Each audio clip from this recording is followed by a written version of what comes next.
Want to know what the movers and shakers of New Hampshire's performing arts are thinking? Welcome to New Hampshire Unscripted with your host, Ray Dudley.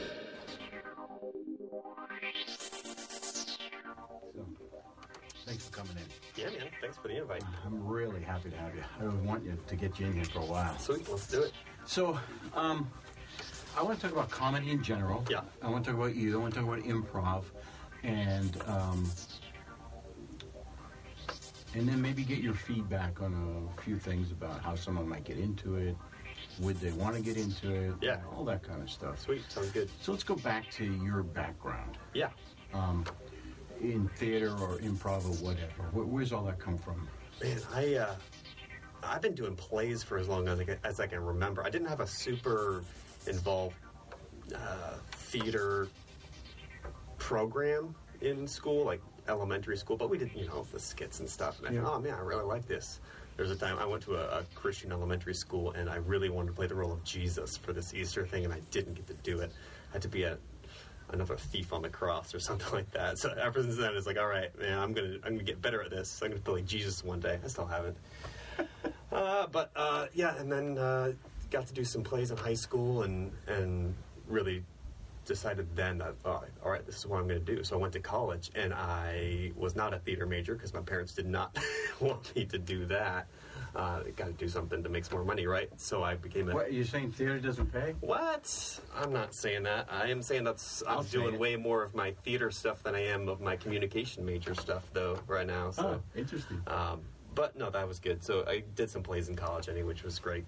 And honestly, improv, though, as far as improv goes, I didn't really do that much, except for just, acting classes where it's, you do it for a day or two just to, because that's what the curriculum has you do.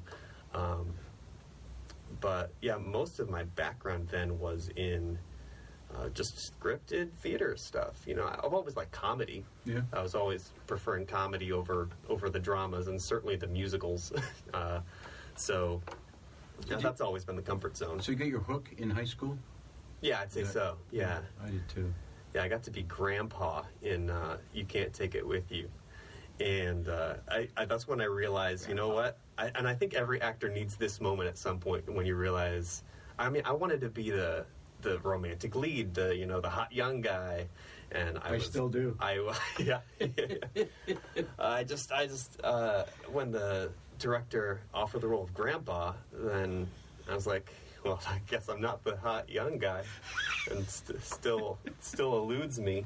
But realizing that some of those other roles is just so much fun, and you can really sink your teeth into. And she said, I really need you in this role. So it's also part of not being a team player. So a lot of things learned in high school that still stick with me. But so that's where I've come from. Do you think it's true that comedy is tougher than drama? Oh man. Yeah, I'd say that. I think comedy, as much as you want to not think about the audience whenever you're doing theater, the truth is it's still a very two-way interaction, doing theater. And right. it should be. And comedy, I think people come to the comedy expecting to laugh. So people have this expectation that you're going to provide them something. And now you don't want to get too set on doing that at the expense of being just true to the script or being true to the scene if you're not scripted or whatever. But I think it's certainly different. I think a brilliant dramatic actor may not succeed, in a comedy, and a brilliant comedic actor may not necessarily succeed in drama. I think it's two different skills. Mm-hmm. Timing is definitely a skill. Yeah. There's a lot of things that go into making something funny, but there are people who would say, and this sounds almost contradictory to what I just said, but some people would say there is no comedic actor. There's only dramatic actor, and it's just the situations make it comedic or not. And so if you go in being this silly comedic actor, that may come at the expense of just being real, Mm-hmm. So if you go into it into a scene, a comedic scene. It may be funny, but it's hopefully coming out of this pursuit of just being real to the scene, which is dramatic, Yeah. Yeah, I think some of the best comedy is when you're not trying to be funny. Yeah. It's just a real person. Something is happening to a real person or a real situation, and out of that comes something funny. Because if you try to be funny, it hurts. Oh yeah, and people know. The audience knows when you're just trying to toss them a bone. The best definition for comedy that I've ever come across is a gap between what the character finds as reasonable and what the audience sees as unreasonable. The bigger the gap there, the more funny it is. So if there's something going on that's if the character, take for I Love Lucy, right? So the classic scene where she's at the assembly line at the chocolate factory, right? And so she is told by her supervisor that those chocolates cannot fall off the end of the assembly line. So it's very reasonable for her to do whatever she can do to make sure that doesn't happen, because we get it. Like, she does not want to fail her boss. So when she starts, stuffing them in her pocket and stuffing them down the front of her shirt and stuffing them in her mouth, we as the audience are like, that is completely ridiculous. Yeah. But to her, we know it's completely reasonable to her. And so I think the biggest job of, if we're going to call him a comedic actor then, is to keep things in the realm of what's reasonable to the character. Because if the character sees something as ridiculous and we see something as ridiculous, then it's just, I don't know, slapstick. It's silly. It might be kind of funny, maybe, but it's not comedy. Right. Because you expect it from that situation. Yeah. And then it's not funny. Exactly. And so then the opposite end of the spectrum, if the character is doing something reasonable and the situation is also reasonable, then that's just simply reasonable. That's, could be worth watching, but it's not necessarily funny. Yeah. So when you widen that gap between what the character thinks is reasonable and what the audience thinks is ridiculous, that's where comedy is. So that's why it takes not just being funny and comedic. It takes a good degree of realism to be a successful comedic actor, I think. Yeah, realism that's a good way to term it. A really good way to term it. I had a friend who gave me this kind of definition. So ask me, what's the most important thing about comedy? Hey Ray, what's the timing? Got it. Could use some more. I've been waiting to use that. Love it. Use it. So before we get into improv, because I think improv is an extension, almost of a better, maybe not better, an elevated form of comedy, kind of. It's its own stream. Depends who you talk to. Some see it as the dregs of comedy. Well, it's certainly the raw front lines of it, though. That's yeah. I mean, it's right out there with stand-up, right? I mean, they're like siblings. A scripted sibling and an unscripted sibling. Yes. Yes. So, when did you first start doing comedy? When did you say, I think I really like this as a business form, or I think I can take this away from theater and use it for my own, not edification, but my own form of a business. Well, I joined a group called 321 Improv. Yep. That was a couple of years after graduating college, and it's not a traditional transition. I can't necessarily prescribe that for someone who is interested in going, to do improv for a living, because it's just a very specific circumstance in my case, where there was the leader of the group, Carl, was he had the group for a number of years, and it's always been a 3-man group, and the other 2 guys that he had were leaving at that point. So he had been asking around at different channels that he was aware of, and one of the emails found its way to me, and so I was able to join into that pre-existing group.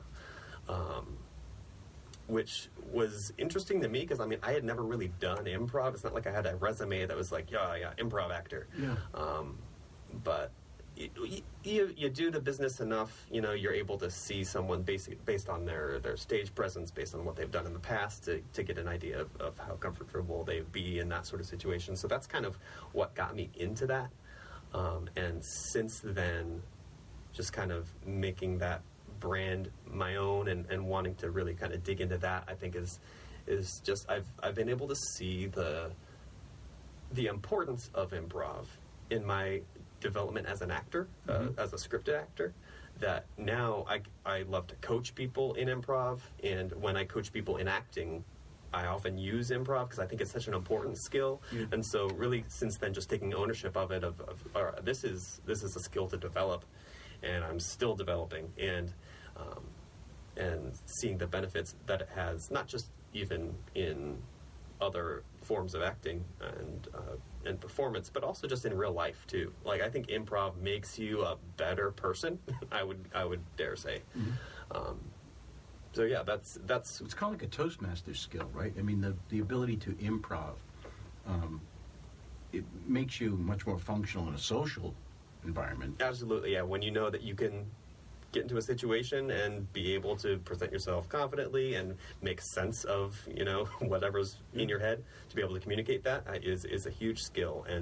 And also just in life, being able to become more flexible with when plans change, when unexpected things come up in life, to know that, all right, well, I don't necessarily have to have everything all laid out, and when things go wrong, I know that, all right, I have my plans, but I've got a loose grip on these plans. Mm-hmm. To be flexible and just kind of, we say in improv, yes and, to acknowledge and then to contribute is a huge life skill that helps in communication and relationships and your own personal life when things don't go the way you expect. So you were doing theater in college.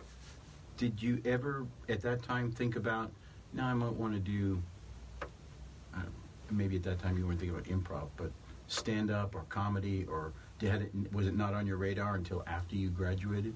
Yeah, no, in college it really solidified the fact, like, I mean, I love being on stage, or I love presenting, whatever that was going to look like specifically. I wasn't sure, but I knew I didn't want to work in an office. I knew I didn't want to be 9 to 5 in a cubicle, and so yeah, I guess it's just at that point kind of just being open with that improv mindset of whatever opportunities come up, let's try it out and see what happens. So is improv only comedy, or can you have improv in a dramatic sense as well? I mean, we think of it as comedy, but does it have other facets to it? Oh, yeah. Basically, improv just means it's not scripted, and so you can improvise anything. And improvised comedy is they became synonymous, improv and comedy, much because that's just what entertains people more, and that's what you can sell tickets to, and that's what people go to see as an audience. They don't necessarily go to see dramatic improv. And no one wants to pay to see you cry. No. Especially when you weren't planning on it. There goes my dinner. Yeah. And but yeah, there's what I do is short form improv. It's what got made famous on Whose Line Is It Anyway? It's, the games, the funny, the high energy. It's over in 6 minutes and move on to something else, sort of comedy. But there's long form improv, which can also be comedy as well, where you just get one suggestion and you put a whole show together. You can put a sitcom together if you want. You can put a whole string of scenes together based on that one suggestion of the word ham, for example. And then the team works together to just kind of inspire each other to build a scene. And it's fascinating to watch. And that there could be very serious moments. There could be just people just talking real about real things. That's not necessarily funny, but it's still very much improvised. I like watching the scenes from movies that say these scenes were improvised, and a lot of them are funny and comedy. But where would you go to see a full-length production of an improv. Does that happen often? It's Is that what it's they are? not super common. I know in New Hampshire, I know that Stranger Than Fiction out on the seacoast, Yeah. they'll do some long-form shows. I know that Queen City Improv in Manchester, they have done some long-form games that, maybe take 20 minutes to kind of develop this longer story as part of their shows. It's not all that common, like I said, because it's not as much of an audience pleaser.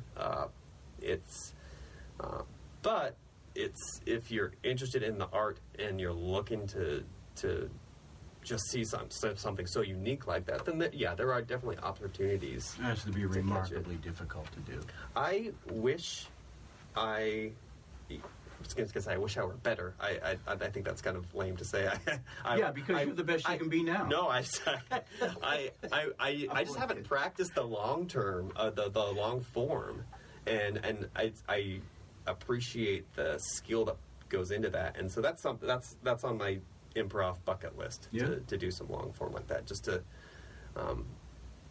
it takes a much kind of longer term vision of making connections and putting a scene together like that. It can be silly for 3 to 5 minutes in a short form game, but I'm very very interested in growing in that direction too. So talk about the structure. Well, first of all, before we get into the structure, have you ever done stand-up? I have not. I have a list on my phone of jokes and stuff that come to me. It's like, all right, it used to be that I try to, I'll remember that. That's funny. And then 2 days later, what was that? What was that funny thing? So I was like, enough with that. I'm going to write them all down. So I've actually got kind of a document of things that I'm willing to put together. So I've not done stand-up. But again, another bucket list thing. I want to keep growing. I want to keep learning. Yeah, it's my ignorance, but I just kind of think that then I know they're not synonymous, but one seems to be a good spin-off of the other, that they would be almost kind of easy to do. If you can do one, you could almost do the other, My guess is if you can do improv, you could probably do stand-up very easily because it's structured. It's probably easier that way. I think there's a lot of writers, professional writers in comedy who have their roots in improv. And in fact, like Second City, they have a whole improv program designed to actually create material for written sketches that are then performed and scripted. So I think it is easier for an improver to then write and perform a stand-up than it would be for a stand-up comedian to then do improv, because they're very, it is scripted. There might be a little banter with the audience, but honestly, the stand-up is probably more like a comedic monologue in a play than anything else. Yeah. What type of skill set would a person have to even begin to think about doing improv?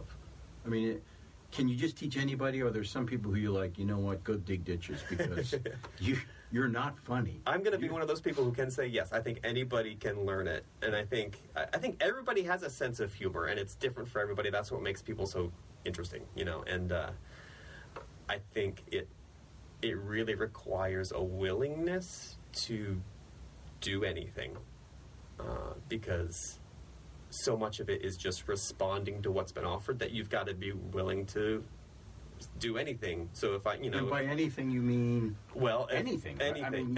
Anything that your scene partner dreams up, then your job is to support that and go along with it and contribute to it. Yeah. So if I said, Grandma, I'm sorry I'm late, but I brought you the cookies that I've been working on all morning. All of a sudden, you're a grandma. And if you're not willing to be a grandma in this scene, then you just need more work in that acceptance of how to make it work.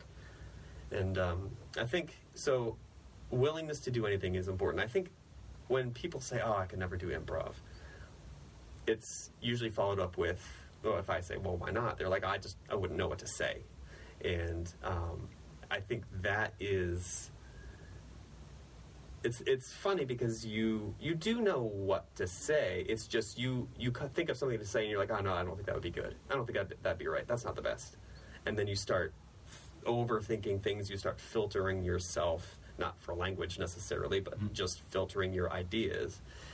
And then you just get stuck in this. I don't know what to say. I've got nothing. When you take an Improv 101 class, that class is mostly going to be about listening and just trusting yourself, kind of breaking down those filters and those walls that you put up, trying to protect yourself. Yeah. When really the best, most effective, and safest thing that you can do in improv is to just jump in, trust yourself, and trust the people around you. And again, another great life skill to develop through doing this. I recommend everyone takes a 101 improv class. Queen City Improv here in Manchester takes. They teach classes. They have workshops that I would recommend going to, just to help build that confidence through the activity. And even if you don't want to ever perform on stage or perform in front of an audience, that's fine. Mm-hmm. But those lessons that are taught at that base level, the fundamentals of improv, will help make you a much more confident person. Yeah, I think fear plays a big factor in this, right? Because or overcoming fear might be a better way to put it. Because even in acting, just plain old theater or stage or film, you periodically hear someone say, "Oh, I couldn't do that. That's not me." But really, what they're doing is they're putting up a defensive mechanism because they're afraid of appearing or as something that they're not. Well, that's the whole point to it. Yeah, that is the activity. So, yeah. So if you can get outside yourself and not care, I mean, you just throw the ego away. I would think you'd have a lot better time playing. And manufacturing. So if a person wanted to take, what would they find in a 101 improv class? What's going on there? Great. Well, if I've taught this level class before, I've attended this level class before, I've talked with people who have taught their level 101 classes and read books, and everyone, it's across the board, you'll find it's just a lot of fun and mostly just games, and you won't even necessarily feel like you are doing improv, because it's just a lot of games of just doing some silly things. And I know there's people who like feel uncomfortable being silly. Mm-hmm. And that's okay, but when you realize that it's a whole group of 10 or 12 people doing this silly thing, like, all right, everybody cluck like a chicken. Yeah. If you're the one not doing it, you look silly. So that just shows you the way to succeed is to just to join in with what's going on. And the more you try to preserve yourself and preserve your image, and I don't do that, then the more outside and more uncomfortable you'll feel. But those people, it's funny that they're there, right? I mean, you come to an improv class already defensive. Yeah. Why?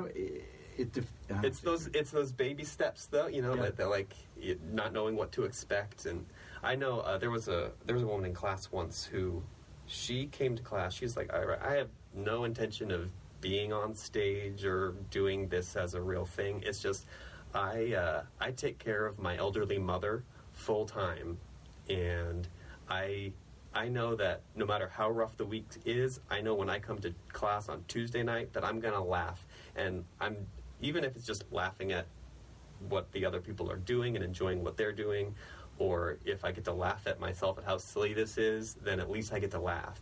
And I think that always stuck with me to know, it's like, people have all sorts of reasons for joining an improv class. Some it's because they want to go to Second City and perform and be on SNL someday. Some people it's like, that just sounds fun and I can just relax and let loose a little bit. Or laugh at the other funny people in the class, even if I don't think I'm funny. There's I would never so much takeaway. I think I'll go to improv because I just want to loosen up a bit. It never dawned on me. Oh man, no, it's people come for so many reasons, and it's great. It's just those little baby steps that you take to recognize, I think this could be useful for me, and whatever you take out of it, I'm just as the instructor, I'm just glad you're here, you know. And how do you know when you're ready to go from 101 to 102? What is there some kind of a? I mean, obviously, it's a very fluid dynamic. It's a very fluid tool. How do you know when, okay, I need to move on to something a little bit more difficult? That's a good question. I mean, a lot of it, I think you just know. You feel like, oh, I want more of this. Like, you could get bit by the improv bug, and you're like, oh, man, I want to learn all I can. I want to do all I can. I want to keep doing this. And I don't know if you ever feel too good for it. I don't think you ever feel like, oh, this is too easy, because you can always increase the complexity and the creativity in yourself, and it's such a collaborative thing anyway that it's not like a competition where it's like, oh, I'm beating everybody too easily. Like, if you feel like you're beating other people too easily in improv class, then you're doing something wrong, because then you need to go back to 101 and realize that it's not a competition. And so I know, for me, I enjoy doing improv with whoever I can do it with, and it's always just, for me, just setting up. I try to set up a goal for myself. Like, all right, for this time, I'm not going to use a character that I've used before. You know, I'm going to just try to create a new character. I'm not going to rely on my, the ones that I know are tried and true. Is that just for growth? I mean, why wouldn't you? Unless you're in front of the same audience, you've proven that this thing works. Yeah, I think you can find yourself in a rut, even whether you perform in front of the same audience every time or in front of a new audience every time. You just kind of get settled on what you know works, and that kind of loses the spirit of improv, and you find yourself in a rut. And I think I find myself in this rut often with traveling with 3-2-1 Improv. We're in front of a new audience every time. And so our set that we do for hour and a half, however long it is, we do the same 6 games generally, maybe give or take one. And so we have just what we know works. Even some of those lines that we throw out that just seem off the cuff, it not that it's scripted, but we can we know, oh, this is going to get a laugh if I do this. Regardless of, what the audience suggestion is, that does make it different every time. And so, personally, I love going to local workshops and other where improv is being done, just to get out of the rut of like, all right, I'm forced to do something, play a game I've never done before, or just try new characters, And so, I think you never feel like you can, move on to the next level. I think it's as difficult and as challenging as you make it. Can you get stumped? Is there a fear, ultimate fear, that someone's gonna, I don't know, ask you something or tell you to do something, and you can't come up with something? I mean, is that fear ever there? I feel like that's always kind of looming, right? Like, yeah. I mean, that's the fear of from the outside looking in. It's like, well, I mean, what if you just don't know what to say? Yeah. And that is, like I said earlier, like there's that. I think you would know what to say, and you just think it would maybe be wrong to say, so you kind of filter, or it wouldn't be funny. I don't know what I would do. So, okay, I want you to be a baby killer. Right. Okay. Yeah. I'm stumped. Yeah, I mean, that takes a good deal of trust with your teammates too, and to not set each other up for those sort of situations where you work with the same people often enough. You also know what their strengths are, what they're willing to do and not willing to do, and but I don't think that situation is as common as you might be afraid that it would be. You can see where my mind is. Yeah. Oh, he's thinking about baby killers. All right, noted. Yeah. And so, let's talk structure. Yeah, let's do that. So, is it possible to be a one-man improv? As a team, I'm guessing works better because of the give and take. But can you be a one-person improv show? Well, that's improv. Making a show that's interesting because we're all one-person improv, right? Going throughout our days. Yeah. I'm not scripted. This is NH unscripted. That's true. In a very meta sense right now. Yeah. But I know that with 3-2-1 Improv, it's 3 guys, okay. And I know that is a very small troupe. A lot of troupes have 8 or 9 guys that kind of, or guys, girls, to kind of come in and out and do scenes.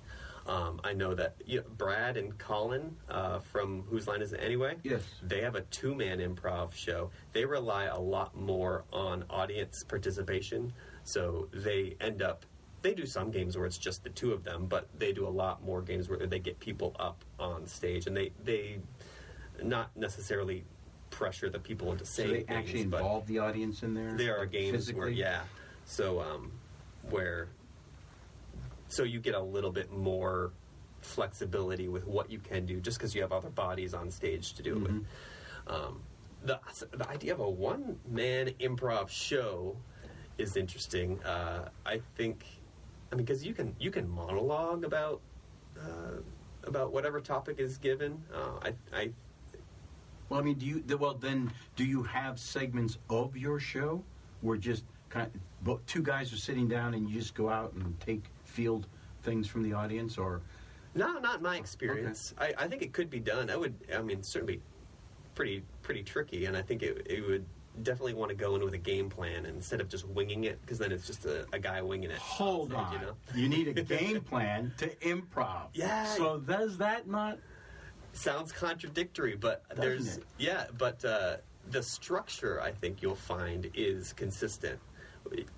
The players go in knowing, in short form anyway, what the structure is of the game, and then you just fill in the details. You get the suggestion from an audience, and then you fill in the details yourself. So it's like, I think improv always has a skeleton. And this is good. This is where I actually wanted to go. Here we go. I know there is structure involved. It seems like it's not. It's almost like a magician. You don't think he's... Anyway, there is some structure involved in it, right? Oh, yeah, sure. Yeah, when you see improv, you're not really seeing people just completely winging it. Yeah. In long form, even there's a structure of... I think the most famous one is probably called a herald. They call it herald, and it's a structure of long-form improv where they agree, all right, we're going to start with one person monologuing, and that is just one person monologuing about the topic, but that person's role is to monologue, just tell a story about the topic from, they could make it up, they could tell it, from real life, it doesn't really matter, but it just inspiring ideas for other people. And then there is a structure of, we'll do like a 2-person scene, a 2-person scene, 2-person scene, and then we'll do like a scene that kind of brings them all together. That's not necessarily the herald structure itself, but there's other structures like that where the actors know, all right, here's what we'll do in terms of how it will flow. What actually happens in it is up to us. It's like putting the muscles and the skin and the organs on the skeleton. Like, we'll just kind of we'll flesh it out a little bit, but everything does kind of hang on that, maybe call it a safety net of at least knowing how it's going to progress. Mm-hmm. With there's Party Quirks. It's a short form game you see on Whose Line Is It Anyway? That has a structure, and so with 3-2-1 we play. There's 3 of us, so one person is hosting the party. Right, and so the structure is they talk about how they're going to host the party, and we know that the other 2 guys, we know that we're going to ring the doorbell and come into the party. And the way we play it, each of the 2 actors actually has 3 aspects that were given by the audience. Okay. So instead of just being one character saying, hey, I'm, the Lucky Charms leprechaun, I might be the Lucky Charms leprechaun who thinks the floor is lava and can only walk backwards. That might, just these 3 things strung together. But that's part of the structure that we agreed on, so that the person guessing knows, like, okay, there's 3 separate things going on here. And so there's interaction with the host of the party, and then there's interaction between the 2 actors. And when enough time has passed, then he'll guess one, guess another one, kind of lay out all 6, get the reaction from the audience, and the game's over. So that's just a case of Wait, so one person does not know what's going on? One person does not know. They were out of the room when the suggestions were being gathered. Yes. And so that's a guessing game. There's a lot of good guessing games in improv where someone leaves the room and they're not, and then they have to come in. And those are fun because the audience is in on the joke. They know where it's going. And so you get to laugh at how ignorant the guy is about not being able to figure it out. So I know with 3, 2, 1, we do a lot of guessing games. It also has a nice, clean finish, which is just something we've decided with 3, 2, 1. That's how we like to end games, because it's often in improv that you'll do a scene and someone will call end scene and the scene's over. That's not what we choose to do with what I do. But regardless of how it ends, there is that structure of how the game's going to be played.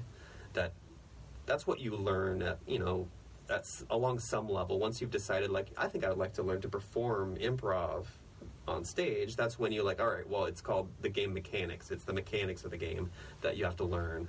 And once you know how to play it, then the fun part begins of just, all right, let's do it. Let's play it. Let's get some suggestions and run with it. I'm trying to think of the mental gymnastics that have to go into this.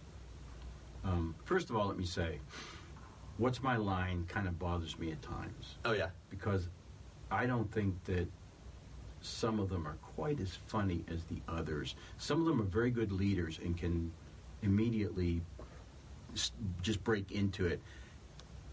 There's others who,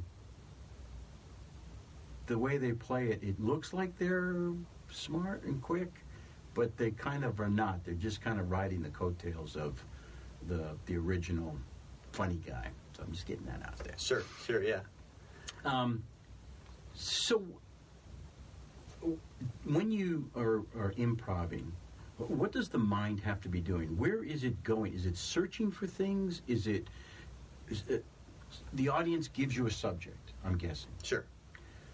Does the mind immediately start forming, let's say, a sheep? The audience says something about sheep. Does the mind instantly start thinking about things about sheep, or is there a story that you're starting to formulate in your mind and you're going to try to get to? What's going on there? I think for what I teach and what I try to keep developing in myself is this idea of a mental Rolodex. Now, Rolodex is kind of an old term at this point. Yeah, I mean, Come on to the 21st century, will you? A database. Yeah, all right. Closer. So you've got a mental database of when someone says, like you say, sheep. All right.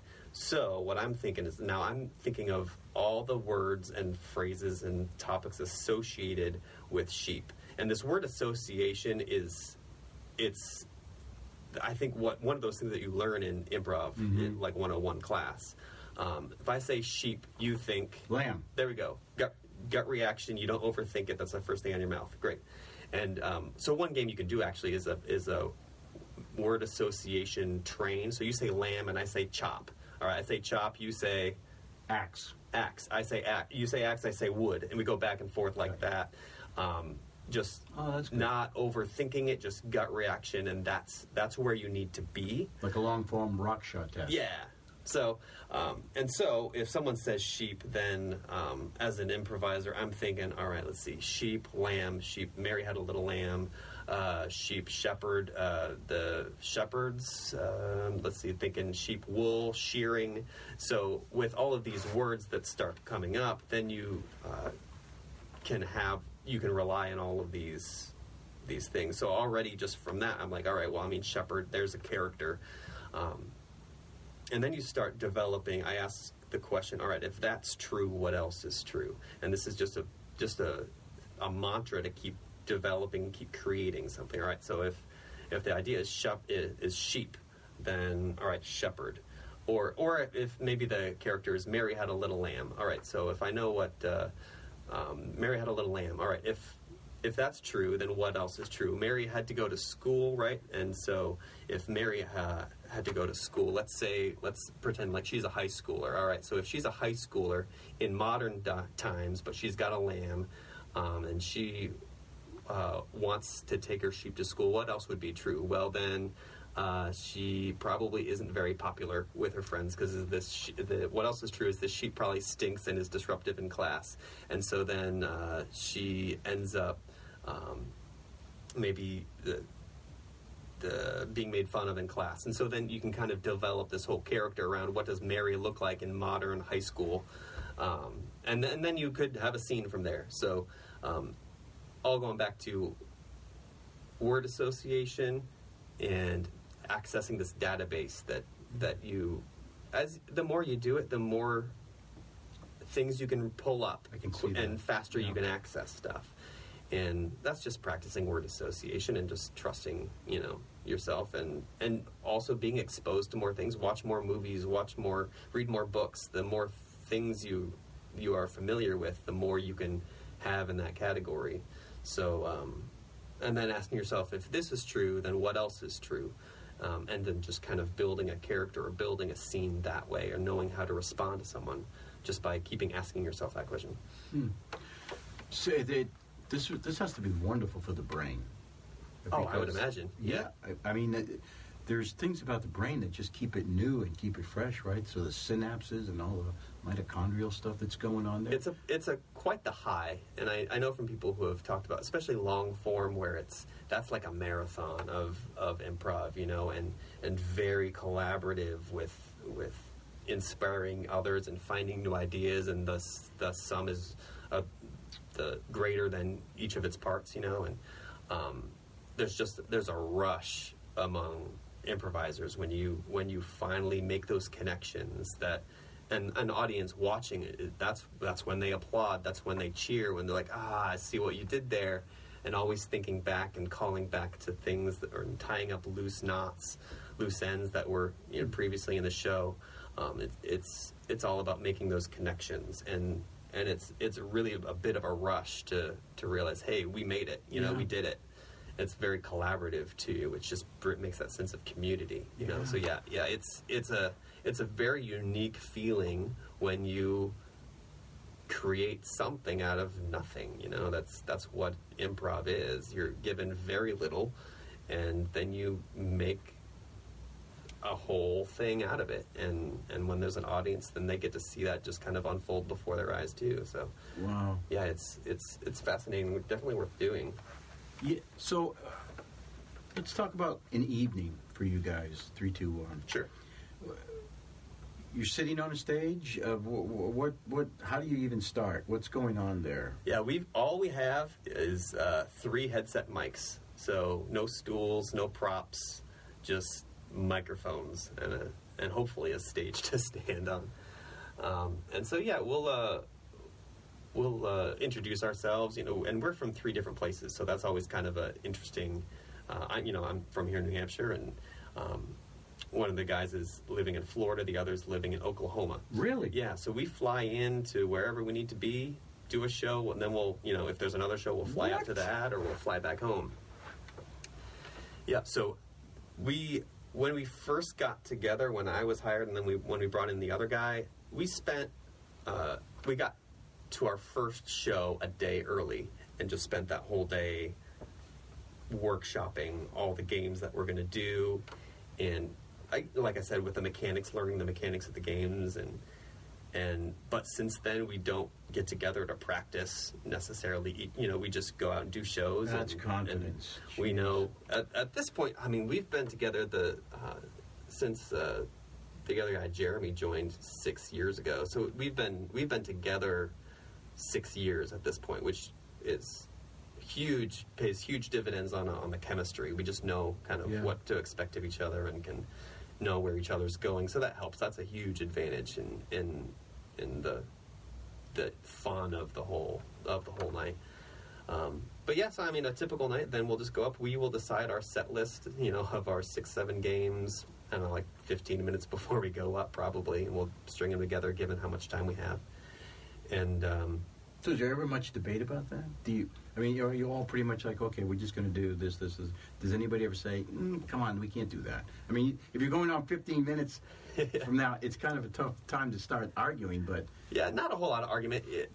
We do try to cater it basically to the audience. If we're in front of a youth audience, there's games that work better for youth than they would for adults, and ones that just work better for adults than for the youth. So we'll kind of look at the audience out there. If it's an older audience, maybe 50, 60, 70, aged people, then there are some jokes games about bingo. Right, exactly. And we'll do some games or some elements of the games that we just will take out given that. So there's a little bit of like, let's see, what do you think would be most effective for this? Which is part of the fun of having a new audience every night, is kind of trying to cater the most effective games for them. But yeah, and then from then on we'll just roll. We introduce ourselves and then ask for our first suggestion. We'll usually open with a game called Backward Forward, or sometimes it's called Forward Reverse, where two of us will do a scene line by line based on like a dangerous occupation. Someone says fireman. So then we'll just do a scene line by line, and then the third person says backward, and then we say those lines the third line, second line, first line, forward. All right, first, second, third, and then we'll add more, fourth, fifth, sixth, and then he says backward again, and we go backward and forward. And these are all lines you've made up. Yeah, this is we make them up on the spot the first time, then we have to remember what they were as we keep going forward and backward. So we like to open that one. Often our show will kind of open with that, because it's just like a boom, here we go. This is what we're about. Trying to win them over early. Wow.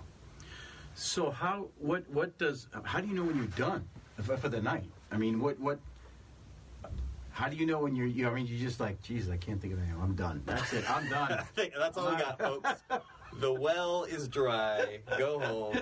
We have improv till the internet is broke. No. In our case, the event will have a specific time laid out. Like, all right, we said the event's ending at 9, so 7:30 to 9, you're on, hour and a half. So then we'll do the games often enough that we know generally how long it goes. You might think that, it's improv, it could go 5 minutes, it could go 20 minutes, but again, with the structure, there's really only so long that it'll go before it reaches its natural point. Especially with the guessing games, you can only pretend you don't know what's going on for so long, so you figure it out, you play with it, and then you end it. And so, at that point, we also always, 90% of the time, finish the night with one game that we know we can build up to a big finish, and end the night on that high note, too. So it would be a very different deal if it was the same audience every night. I performed with a group in Alabama when we were living in Alabama for a couple of years, a group called Positively Funny Improv, and that was every Tuesday at a bar, and you had a lot of regulars who'd come in, and so that was maybe 2 hours, and there were like 12 to 16 games each week, and we really had to, there were some that crowd favorites, they liked to see that game, but we'd change out the people, we'd change out what the games were, and that's a different challenge in and of itself, and so that kept it kind of fun and fresh too. Yeah, I could see that. Yeah, that would be really cool. But again, it gets back to my fear. Is there something that would stump you? But to have the same people come back week after week, yeesh. Yeah. I think that, being stumped, though, that's just one of those fears that it's a mental roadblock that you just gotta trust that, that's not gonna be a problem, because I think when you just acknowledge, like, all right, this is what I am, and if this is true, then what else is true, then there's always an answer to that question, so. I guess, because it would seem to me at some point you're like, I got nothing. Yeah. Joe, you got anything? Are we going anywhere with this one? And you know what? I think in that case, I would not want to play that card too often, but with an audience, the audience wants to see you succeed, and this is what I'll tell any actor, whether you're scripted or unscripted. The audience is here. They've paid a ticket, or maybe it's not ticketed, I don't know, but they're here and they want to see you do well. And it's not that they're hoping that you do well, and they're here to support you, and so and they're just here to see you be confident. And so if you're going to succeed, then do it confidently. If you're going to just fail, then do that confidently. It's only awkward if you fail, quote unquote fail, and you're uncomfortable with it, because everyone's like, I want you to do well. I don't want you to feel this way. Like, we all want to have a good time. And so if you do fail, you fail confidently. And I mean, that's happened with that backward forward game that I was talking about earlier. There's times where on our way back, it's like, I have no idea what that line was. So you butcher it 120% on purpose, or you just drop it like confidently and silently, or whatever approach you do. You just do it confidently, and you'll still get the laugh. You know, just like, I got nothing. If you do that confidently, then audience is like, yeah, man, that was a rough spot. I hear you, man. Yeah. So whatever you do it confidently, and then the audience appreciates that. What's the worst place you've ever done it? Oh, man. Have you ever, like, shown up and it's like a biker joint with everyone's tatted out and you're thinking, what did we get ourselves into? Oh, man, we were at one youth event, and it was... They could not care less that we were there. They were just there to do their own thing. I don't even know if they knew we were coming prior to that night. I don't even know. So it was they had to be there anyway. So we were just like, I don't know, something extra. Your background noise. Yeah, it really felt like that. You know, which as a band, I feel like, you know, if you just end up playing your music, fine. It's not great to not have the audience involved, but at least you can play what you know. But with improv, it's like, hey, I need anyone. I need a all right, great. There was a kid in the back row who was like pulling up something on their phone, and they like leaned over and showed their friend like that. Hey, look at this! Like during the show, that was pretty crazy. Wow. There was. The strangest That would be a long stage. Night, by the way. It was a long night. We actually, I think that was like one of the 2 times ever that we cut a game mid-show. We're just, you know, like, let's just skip to the end and get it over with. That's not fun, but the strangest place I've performed is on a bed of a trailer in a barn. There was out in Hull, Iowa. No, you've not heard of Hull, Iowa. Huh, no, interestingly enough, they I have not. It's actually kind of a fun community night. They called it I'm sure. the Holger Games. So it was Hunger Games themed, with all sorts of games and events and stuff that, you know, is the most rural Iowa you could possibly imagine. And our stage was, they just pulled up a trailer, put it on some cinder blocks to keep it from rolling, put a couple can lights shining up, and people filtered into the barn, you know. So I think that's the biggest variable for us than even what happens in the show. Is just, all right, what's the stage going to be like? What's the audience going to be like? And gotta adjust. That's when you have to improv in real life. When you're like, all right. So how does an audience planning. Did the audience in that case, were they into it? They came out. You're in the cornfield or something. Sure, yeah. It's always better when the audience comes out on purpose. Yeah. You know, it's the worst shows are when the audience had to be there anyway for something in corporate events, for example. I was just going to ask you about those. Corporate dinners, you know, Christmas parties. They're going to be there anyway, and they're used to some sort of entertainment going on. So we show up, but they just want to chat with their coworkers and go get more drinks or whatever. So those are the toughest, you know, when it feels like we come off stage sometimes and we just feel like, well, that just felt like work, you know, because improv, so it's fun. Like, obviously, it's a lot of fun, and I say, like, I get paid to travel. You know, I would do the show for free. I just get paid to sit in the airports and the rental cars and stuff, but. Sometimes it just feels like work. It's like, I just got to go through the motions to figure it out and make the best out of whatever the situation is. There's usually a handful of people who are there to, oh, this is fun, this is funny, you know. And if 90% of the people aren't paying attention, you just play to the 10% who are, and you appreciate those people. So yeah, that's sometimes. Unfortunately, that's more the exception than the rule in our case. So I'm thankful for that. How are you getting most of your gigs? Where do they come from? Do you have I can't imagine people who sit around saying, what are we going to do tonight? I need to get an improv group in here. I apparently that happens more often than I thought, because okay. We've got a manager and a booking agency that has connections to the people will contact them. And we are primarily in the Christian circuit, so probably 90% of what we do is for churches who want a comedy night for outreach. Like, hey, let's invite people from the community. Let's just come in and laugh. Like people who wouldn't normally want to go to church. They're like, well, come to a comedy show. Right. And so we like to be able to do that. Conferences, men's conferences, women's conferences, marriage conferences. Do you have to tailor your shows for those different? Are they? Interestingly enough, not really. People find the same sort of things funny, I think, across the country, across the demographics, more than you'd think. We found, and I did say, with youth, we might do some games and not some other games, and adults and others and not others, but that's not even content. It's not like we're filtering ourselves for the kids as opposed to the adults. It's all clean comedy, and so it's mostly, we don't necessarily have to adapt the material for them because so much of the material comes from the audience. So what, in a women's conference, what they'll find funny and what they want to bring up and see on stage is different than what the men's conferences will be, or what the youth or the colleges that so the show kind of gets tailored to them thanks to them. So it's kind of fun to see too, just to see how it takes a different flavor based on the people that are there. Does your agent filter stuff out for you? Say, because there must be somewhere you're like, no, we don't want to go there. Yeah, there's some cases that's, we're not so busy and successful that we can afford to be very picky.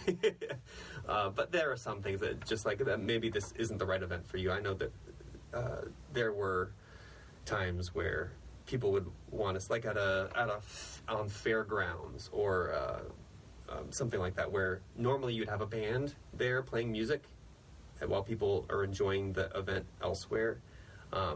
They say, let's do improv and have people come see improv. But when you're out in like the open air, all the energy gets lost. That's not contained in the room, and people are mostly walking by when we really need people to kind of sit and pay attention and enjoy to understand what's going on. If you're walking by and you hear me, like snorting like a pig, and or then hear nothing because I'm acting something out without speaking, and like that's just it doesn't really fit. So there's events like that are like, that's.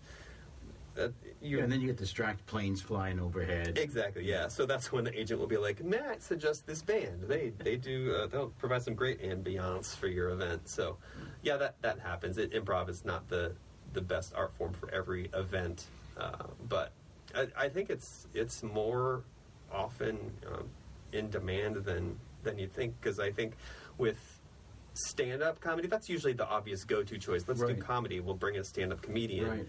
Right.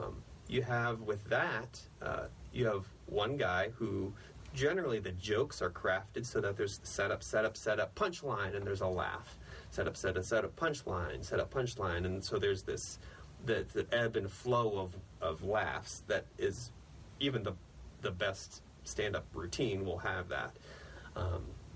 But what we try to get people to understand about improv is there's 3 of us, and so there's 3 times the amount of content that's coming out, and the laughs come way more frequently because it doesn't rely on setups. It's all spontaneity, and you could have spontaneity, laugh, and like, ooh, connection, laugh, callback, laugh. Like, you could have way more laughs per minute with improv, just because there's so much to watch. There's the visual, there's what people are saying, there's the fact they just made that up on the spot, there's the fact that this guy like is screwed because he doesn't know, he's having a hard time, knowing what to do because his people set him up.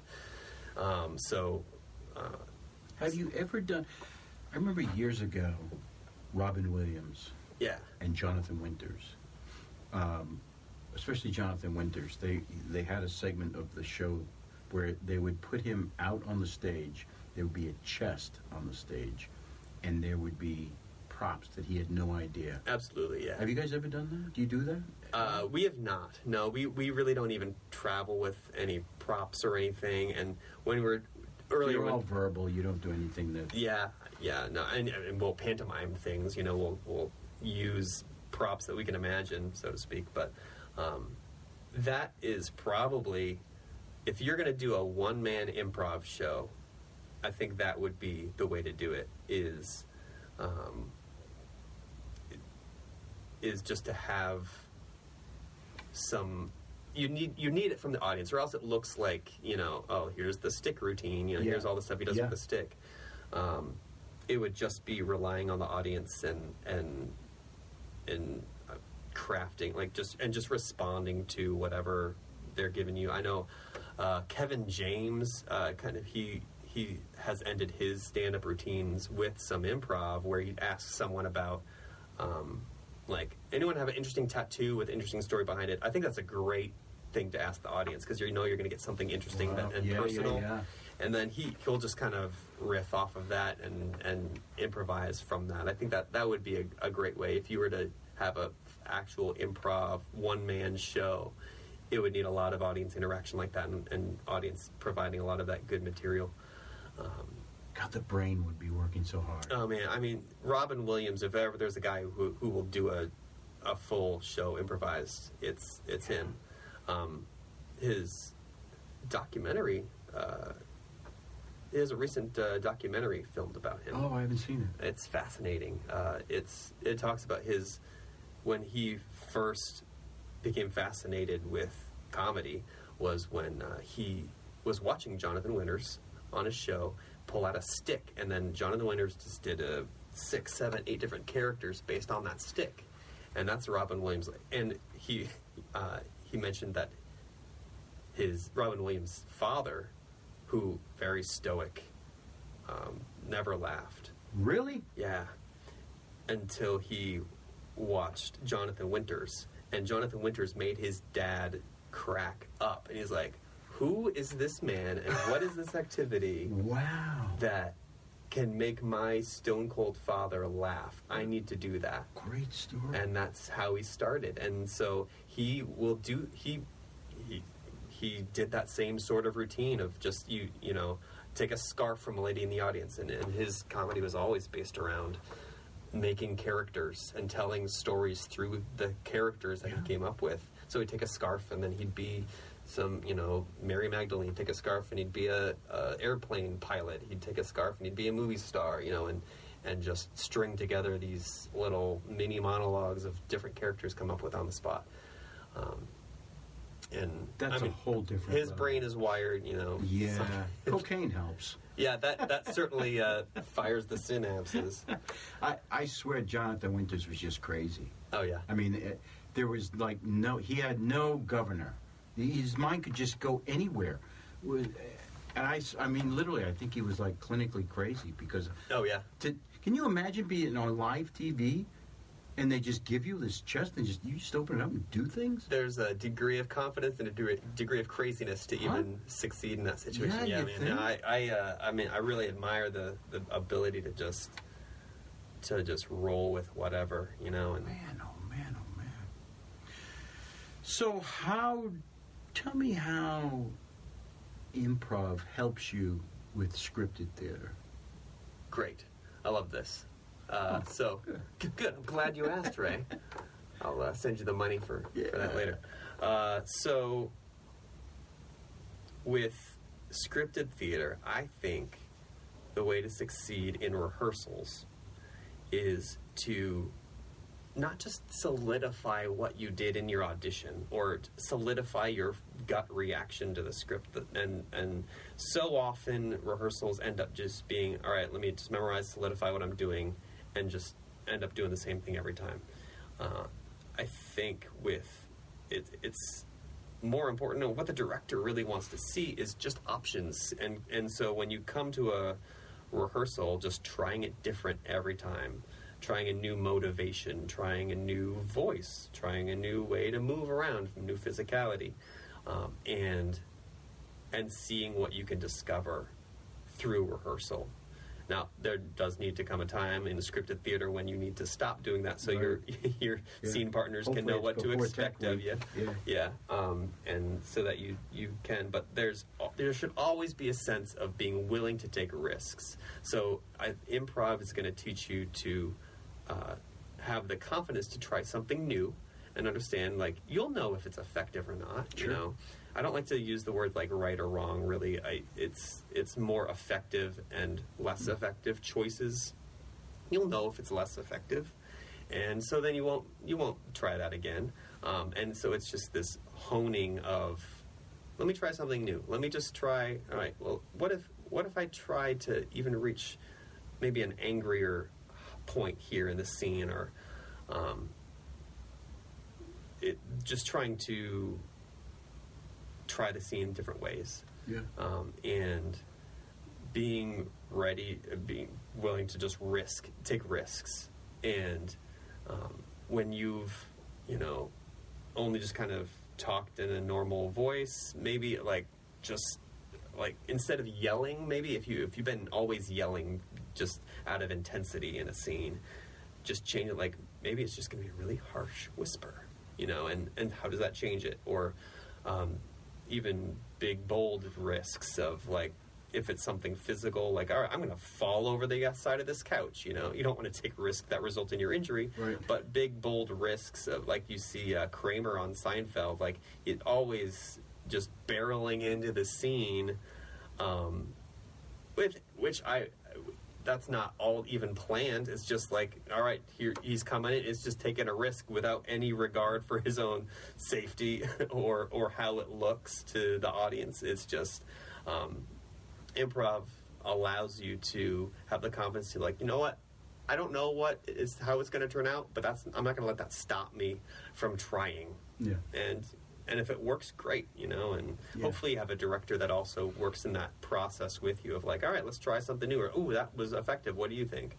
So I think that's the most important thing that you can develop in improv that really translates to your work as a scripted actor, even if you don't want to perform improv ever. Right. I think that's really helpful. Yeah, I think the danger in a lot of theater is you get into a habit of just repeating. In a rehearsal, you're just repeating the same thing that you've done over and over and over. You're just trying to get 2 + 2 = 4.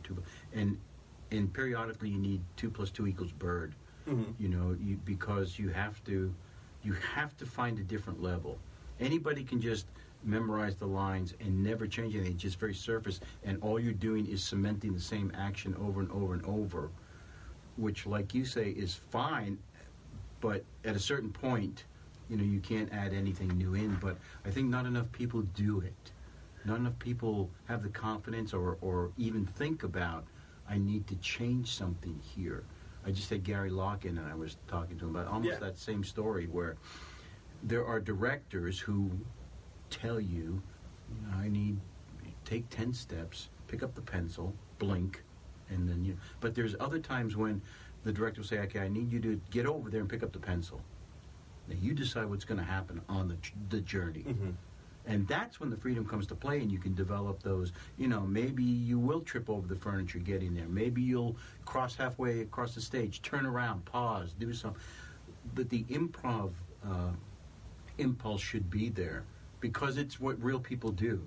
Yeah, absolutely.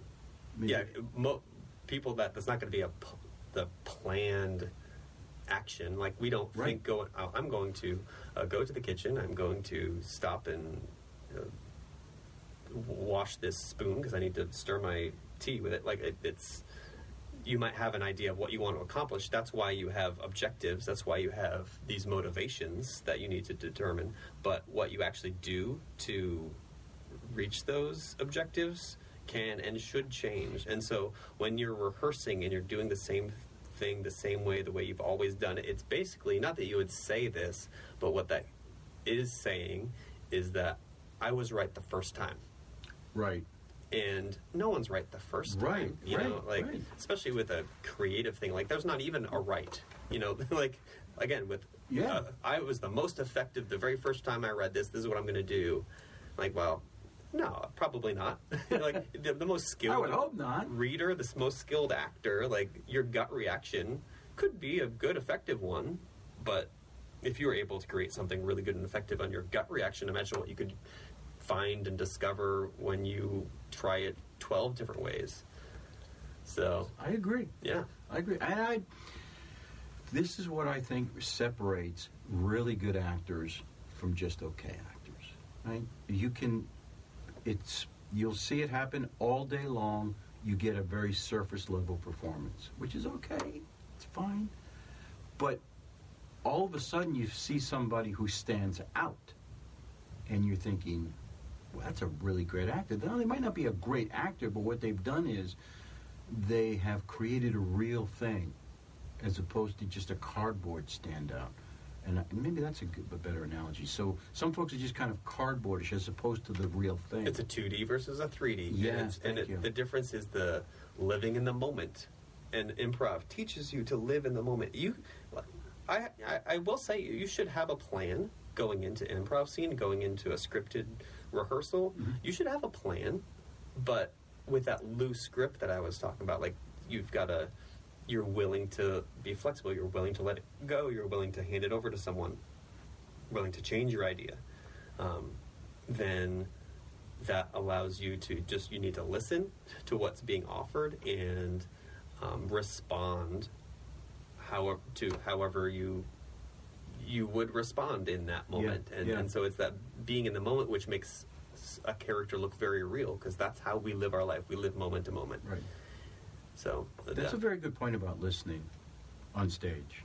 I don't think enough people do it. Again, they get caught up in the, I just need to know my line, I'm waiting for my cue line. Mm-hmm. But they don't understand you need to be listening. If you're listening, you can actually create a conversation. And then people understand it's not just two people throwing lines at each other. They're actually sitting in on a conversation that two people are having, a real conversation. I'm sorry, what were you saying? Oh, listening. Right, yeah, it's important. It's good. Ask me the most important thing about comedy. Hey, Ray, what's the most timing? Got me again. See? Man, I keep falling for that. Every time. So if you had, so you teach improv. What, if you were going to give a TED Talk on improv, what would that look like? What's your highlight points? What are you trying to get across to people? You have 20 minutes. You need to say something to these people about improv. And then maybe it doesn't have to be improv, but you've got something you want to say to those people. What is it going to be?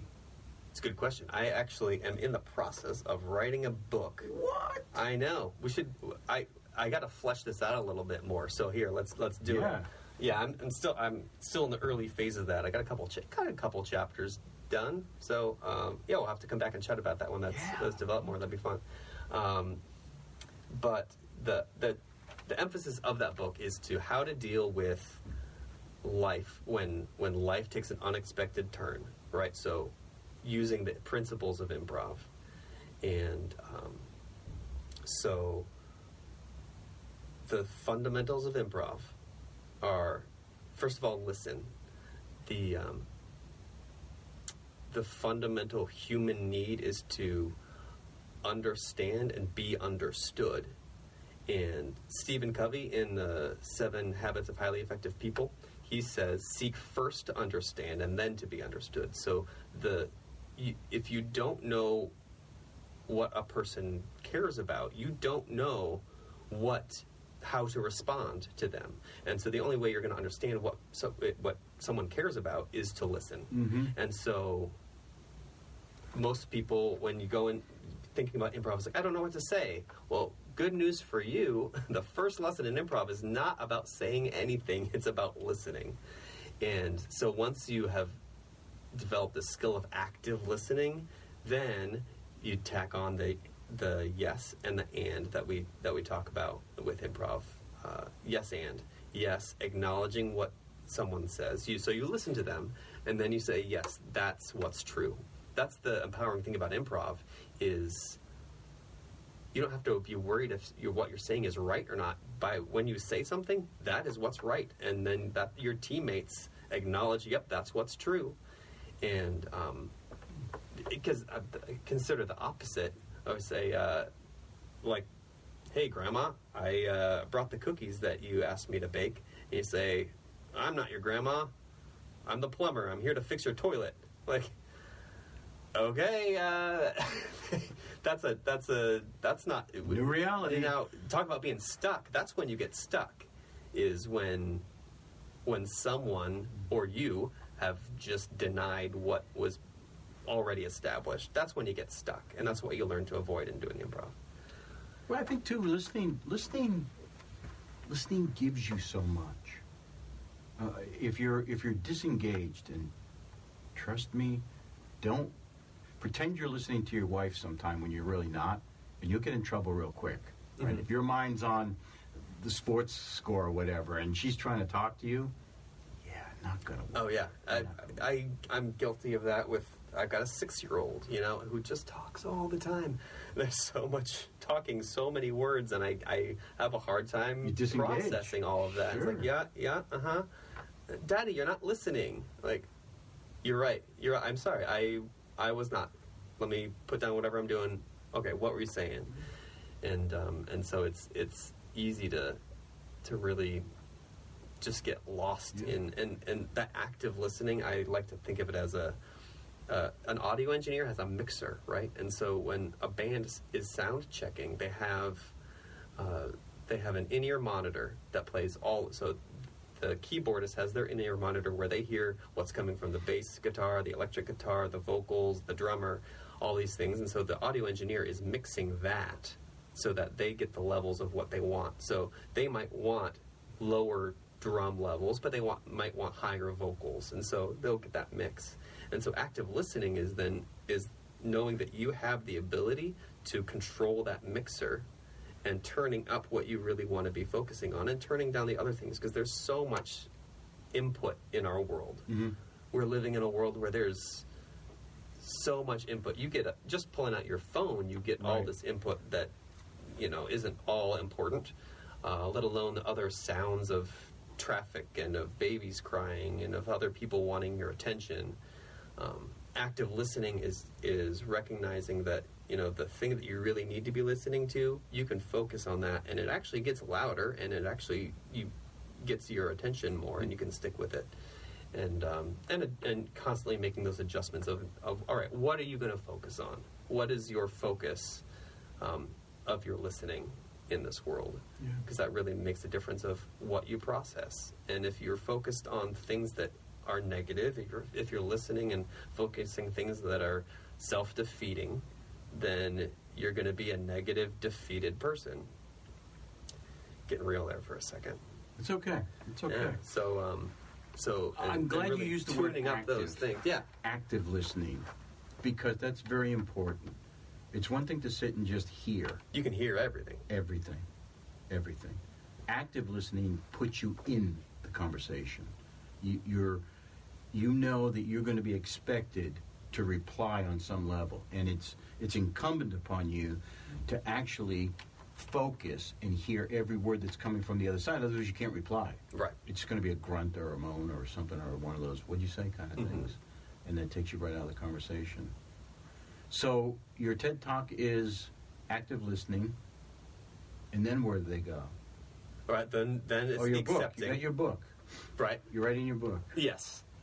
Yeah. And so even the book is right now kind of establishing those fundamentals, the listening and the yes and the and then just pulling out some other principles that I think are just, I've kind of handpicked to if you're going to boil it down to these 5 things, or still working on that. Yeah. But the idea of I think it ultimately ends up with just letting it go. And so one thing when you're taking improv classes, you get so caught up in all the rules of improv. There are rules of improv, of ways, rules you follow so that you can, like you don't deny someone. If they've established something, you don't deny that, things like that. And yeah, right. And so there's all of these things that you're trying to think of, and your mind's going so much that some people get stuck there. They've learned all they need to know about improv, but they get stuck overthinking these things that the most important is to just let it go and just trust yourself, and trust the people around you. There's actually some very good traits when you think about it. Listening, trust. I mean, those and are making some other great people life look skills. good. It's if you know the guy on the improv team who is just trying to get the glory for himself, making himself look good. There's a fascinating movie produced by stand-up comedian Mike Birbiglia. And the name is escaping me right now. But Mike Birbiglia produced a movie about an improv team. And it stars Keegan-Michael Key from Key and Peele. Yep. He plays an improv actor in this troupe. They're a local troupe. They perform, in the bars and stuff. He is very talented, and they have a scout from SNL show up to their show. And so he pulls out all of his best stuff. So he does like this Obama impression that the rest of the troupe is like, that didn't fit. That didn't fit at all. And he's trying to rationalize it, but everyone knew he's just trying to make himself look good at the expense of everybody else. Yeah. And in improv, if you are standing out, then you're probably doing something wrong. If it's if you can make the other people look good, and by making them, if you have the objective of I'm going to make my teammates look like geniuses, then they know it. They appreciate that. And the audience will just see one troupe that looks awesome. Yeah. And I think we can go in life in that mindset of, right, I'm going to make the other people I'm working with look awesome. And you just start to see the cohesion of your group. They appreciate that, and they want to do that for you too. And if you just try to stand out and step on and climb over everybody else along the way, then you might graduate out of that small pond and go to the next one, but you're burning bridges along the way, and it's only a matter of time before you realize, all right, what have I lost? Yeah. Jeez. Great life lessons. Get yourself doing some improv, man. Yeah, it'll change your life. Yeah, good point. Good point. Anything else you wanted to bring up about improv that we didn't? You know what is I was thinking about on my drive over here it's just a funny thing that I'd never known before until I read about this article about an island in the Mediterranean Sea south of Greece called Glendy. All right, so here's where I'm going with this. They have the culture of the villagers on this island is that improv is the highest form of being a person. I don't know how to phrase it. The what we would in our culture, maybe if we judge you by how much money you have or the size of house you have. For them, it's who's the best improviser. They're the really yes. And so the it's very common in that culture on that island to give toasts, and so that's when you show off your improv skills, is giving toasts and being clever in improvising like MacGyver.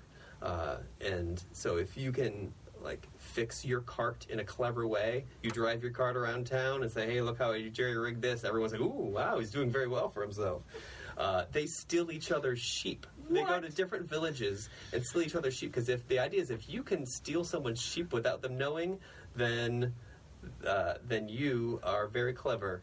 And so it's this cleverness, is this thinking off the cuff and being able to put things together that in the moment makes the highest form of a human on this island of Glendy. So where did you get this tidbit of information? I read about it in the Art of Manliness blog. What? Yep, Art of Manliness blog. Fascinating. And so it talked about how in that culture, the very macho, manly people are not the ones with the biggest muscles. It's the one with the fastest minds. And so it's so funny, so interesting to think about how that culture is just so revolves around that improv. Is insane. Well, I'm glad I got out of bed today, because that's a great tidbit. Hey, you know what? I'll be the head at all the parties. I'll tell that one. The Glendiots. Okay. All right. Well, my friend, thanks for coming. An hour and 24? Wow, man, you have some editing to do. Kidding me? This is nuts. Yeah. got to cut that thing down. Can't have all that nonsense. I'll get it down to going 30 in there. minutes. All right. Well, thanks for coming by. That was just great. Yeah, man. Good times. Good times. And there you have it. Another great one in the tank. That one's going off to the memorial. Have a great day.